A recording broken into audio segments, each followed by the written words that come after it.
Merhabalar. Bugün sizinle abajur yapacağız. Bunun için plastik şişelerimiz var.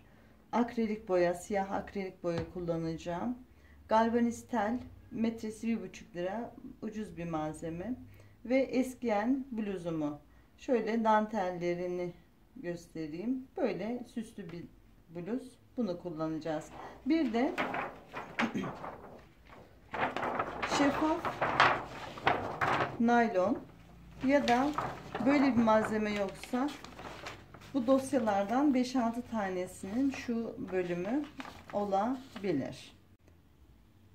Önce galvaniz teli büküyoruz. Sonra küçük bir daire oluşturuyoruz. Bu abajurumuzun tepesi olacak. Sonra pensenin keskin tarafıyla burayı kesiyoruz. Şimdi de abajurun alt telini oluşturacağız. Üstü oluşturduk. Bu tel gayet güzel şekil alıyor. Şimdi evet, şuradan yine keseceğiz. Evet. Şimdi bunu da keseceğiz.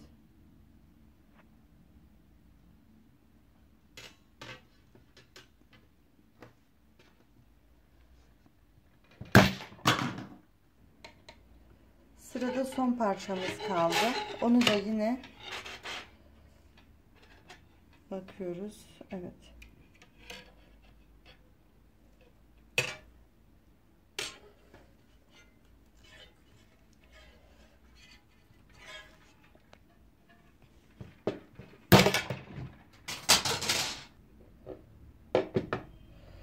Üç parçamız da şimdi tamamlandı. Ölçülerimiz şöyle olacak. Bu parçaları silikonla birbirine birleştireceğim. Sıcak silikon gerçekten çok işe yarıyor. Birleştireceğim. Kımıldatmayacağım. Ölçülerimiz yaklaşık olarak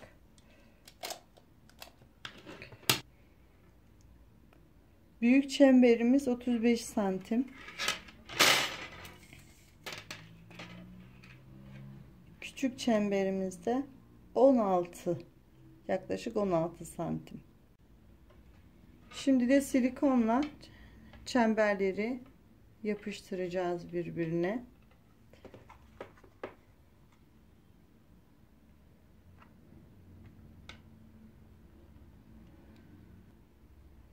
Kımıldatmadan silikon beyazlaşana kadar bekleyeceğiz. Beyazlaşmaya başladı, sertleşmeye başladı. Evet, bırakıyorum. Evet, tuttu.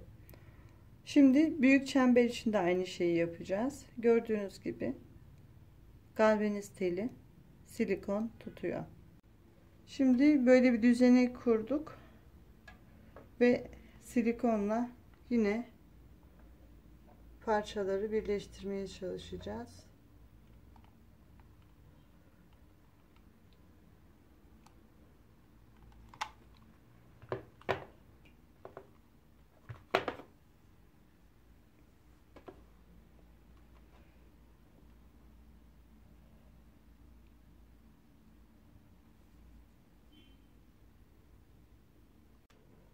Penseyle şekil verdik. Zaten çok kolay şekil veriliyor.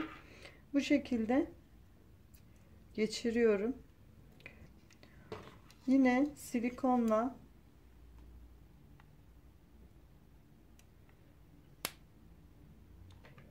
yapıştırdık. Şimdi yine demire tutturmaya geldi sıra.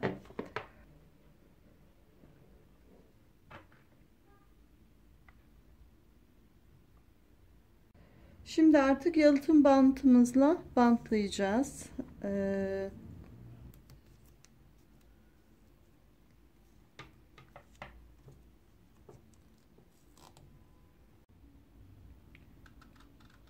Kestikten sonra makasla düzeltiyoruz.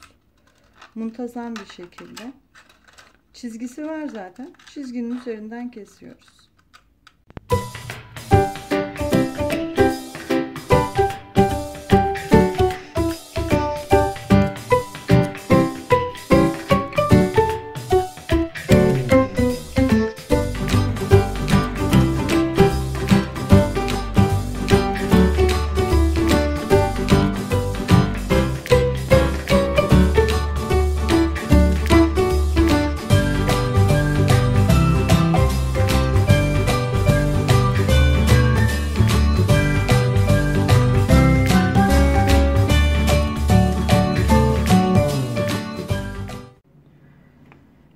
abajurdan etkilenmemeleri için bunların içine önce vernik sıkacağım. Mat vernik sıkacağım. Siyah boya ile boyadığım için. Ama yine de etkilenme olursa dışını tekrar akrilik siyah boya ile boyamayı düşünüyorum. Herkesin bildiği çimentoyu suyla karıştırıyoruz. Cıvık bir kıvam istiyoruz. Sonra bunu abajurun gövdesindeki parçalara ekleyip bir gün kurumasını bekleyeceğiz.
Abajurumuzun gövdesini hemen hemen bitirdik.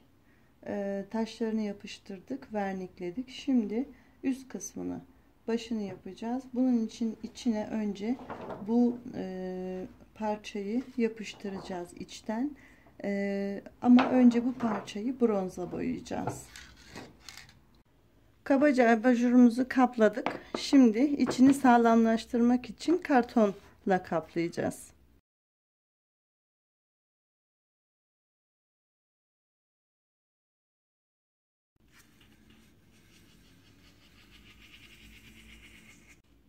Çizdikten sonra şimdi keseceğiz. Kestikten sonra şimdi kartonu yumuşatıyoruz.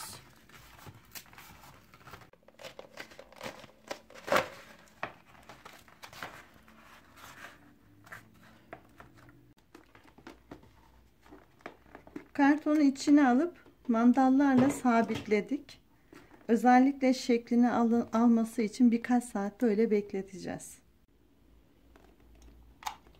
Ben silikonla tutturdum. Siz isterseniz başka yapıştırıcılar kullanabilirsiniz.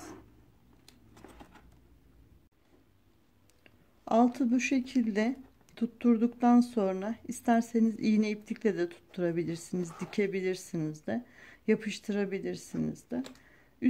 Şimdi üstü ayarlamaya geldi sıra. Burayı teyelliyoruz. Abajurumuzun kıyafeti tamam. Küçük bir etek gibi oldu. Bunu şimdi abajurumuza giydireceğiz. Şimdi abajur ve gövdesini bir araya getirmek için bu parçaları birleştireceğiz. Biliyorsunuz su şişesinin başıyla yapmıştım. Şimdi bu iki parçayı sabitleyip gövdede birleştireceğiz.